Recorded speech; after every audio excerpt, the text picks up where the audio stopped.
Leo katika nukuu nasema hivi: Mungu akusaidie sana katika viwango vyako vya kila siku, na zile baraka ambazo amekuandalia uzipokee na kuziona katika viwango vikubwa vilivyo mbele yako. Katika nukuu nasema hivi: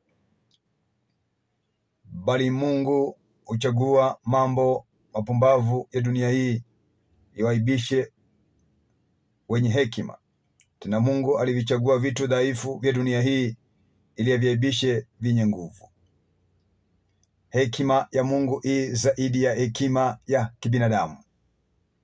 Maarifa ya wanadamu hayana uwezo zaidi ya maarifa ya Mungu, na Mungu huwachagua watu jinsi apendavyo.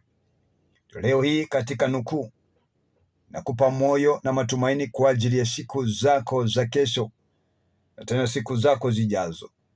Maana Mungu wachagua watu waonekanao katika hali nyingine kwamba ni wapumbavu, lakini kwa njia ya upumbavu huo huwatumia kufanya vitu vikubwa. Tena watambua sana watu wale na kuwalete mbele.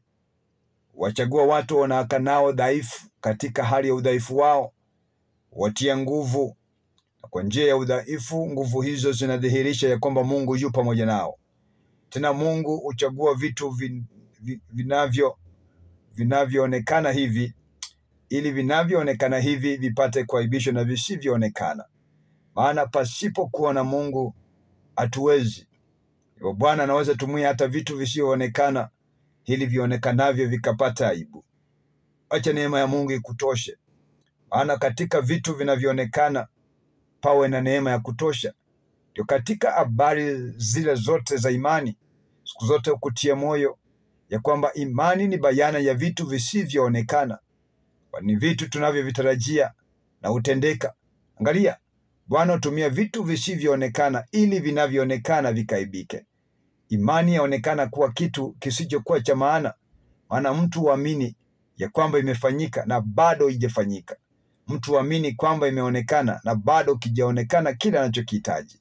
Imani ni bayana ya vitu tusiviona kwa macho, bali vinavyokuja na kufanyika kuwa vikubwa sana katika uwezo wa kiimani. Angalia jinsi Mungu hutumia vitu.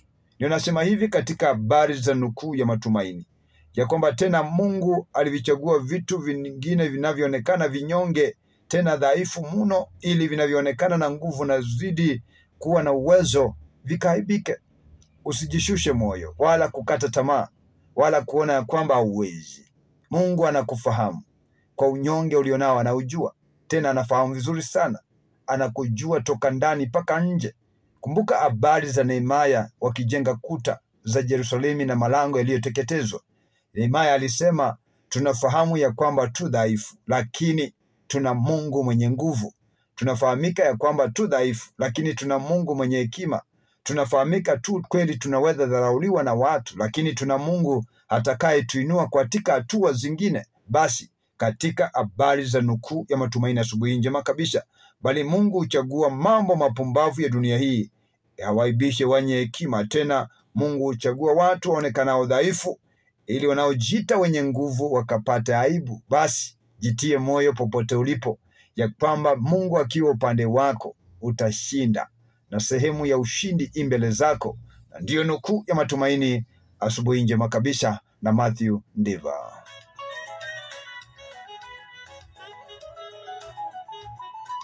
Wapenzi wasikilizaji wa idhaa hii ya Radio Fortune Africa, zaidi ya yote tusema hivi: ni jambo la maana sana kuendelea kusimama kituo hiki sasa na kimaombi, na jambo la pili pia kifedha. Maana tunahitaji pia mkono wako usimame kituo hiki, na Mungu wa amani atakulinda na kubarikishana. Kichache unachokutana nacho pia ni vizuri kushiriki nasi baraka hizo, na Jehova atakubariki sana. 4561468 unity namba yetu, unaweza itumia kwa mitandao yote inayotuma fedha na zitakuwa ni baraka sana. Asante na karibu popote mlipo. Neema ya Baba inatosha na Mungu wetu ni mwaminifu, tena mwaminifu.